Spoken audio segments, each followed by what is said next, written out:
Je m'appelle Jude Elliott Lauzon, j'ai 20 ans.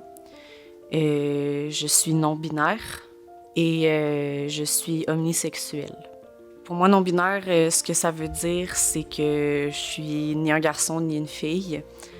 Omnisexuelle, pour moi, c'est que je vais être attirée par une personne avant tout, mais je vais être attirée aussi par son expression de genre, la façon qu'elle exprime son genre. Généralement, je suis attirée par des personnes non conformes de genre, comme des filles masculines, des garçons masculins, puis des garçons féminins, pardon, puis des personnes non binaires.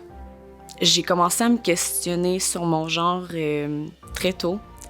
En fait, j'ai été élevée avec 2 frères et 2 sœurs, donc mes parents prenaient pas vraiment le temps de genrer les choses dans la vie. Mais je me rendais quand même compte que j'étais plus similaire à mes frères qu'à mes sœurs, mais en même temps, j'étais pas comme mes frères. Donc vraiment très jeune, en fait, je me questionnais déjà. Puis en 6e année, pour moi, c'était clair, mais je voulais pas l'accepter. C'était clair pour moi que j'étais pas une fille. Pour moi, ça a été un parcours d'acceptation jusqu'en secondaire 5. Ça m'a pris au-dessus de 5 ans à accepter que j'étais pas une fille. Pour ce qui est de mon orientation sexuelle, en fait, j'ai fait mon coming out quand j'étais en 6e année, comme à ce moment-là, bisexuelle, parce que j'avais pas les mots pour décrire qu'est-ce que je ressentais vraiment. Puis que bisexuelle, tu sais, j'étais attirée par les garçons et les filles. Ça faisait du sens pour moi à cette époque-là. J'ai eu beaucoup d'accompagnement par rapport à tout ça. Je me souviens quand j'ai fait mon coming out, en fait, en 6e année, tu sais, la TES qui m'accompagnait à l'école parce que j'ai vécu de l'intimidation, puis qui m'avait félicité pour mon coming out. Moi, je pensais pas que ça valait la peine d'être félicitée. Puis tu sais, aujourd'hui, je comprends pourquoi. J'ai vécu de l'accompagnement aussi pour une transition parce que j'étais pas bien dans ma peau.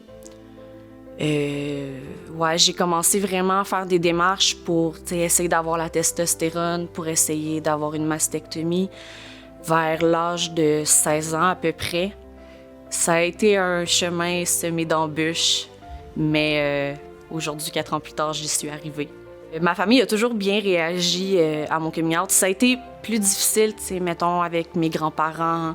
Je sais qu'il y a eu quelques accrochages avec ma mère, mais tu sais, globalement, quand j'ai fait mon coming out comme gars trans à l'époque à mon père m'a fait une blague en me disant « Ben là, moi, je veux pas d'un fils homosexuel. Voyons, tu sais, je savais qu'il niaisait, puis ça m'a fait rire qu'ils prennent le temps de me faire de l'ironie pour calmer le malaise qu'il y avait à ce moment-là. Au cours de mon parcours dans le système médical, pour ma transition, j'ai croisé en particulier deux médecins qui ont été vraiment... Je saurais même pas décrire à quel point mal ils m'ont traitée.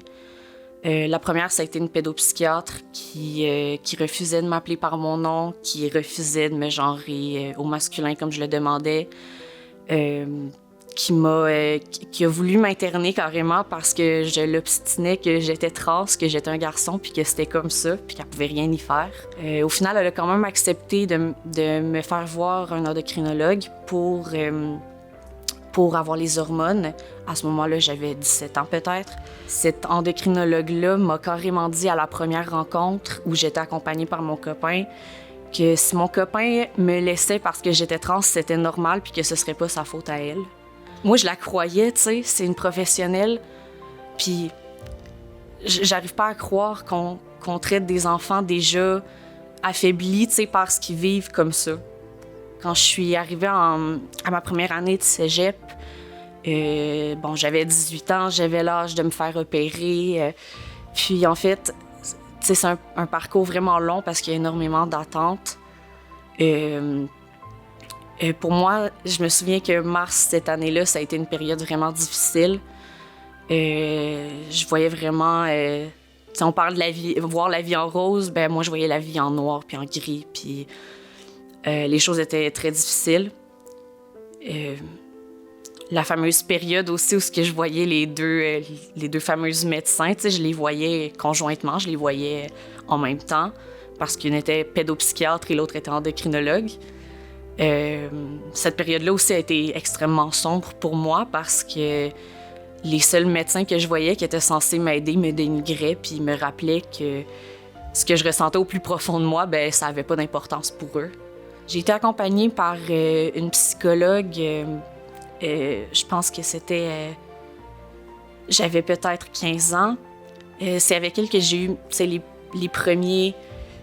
le cheminement comme d'acceptance de tout ça. Puis cette psychologue-là, vraiment, je pense qu'elle m'a sauvé la vie à plusieurs occasions. Elle était maladroite, mais ça se voyait qu'elle voulait m'aider. Ça se voyait qu'elle essayait énormément que je sois bien avec elle pour continuer tout ça, pour trouver les solutions qu'il y avait pour transitionner.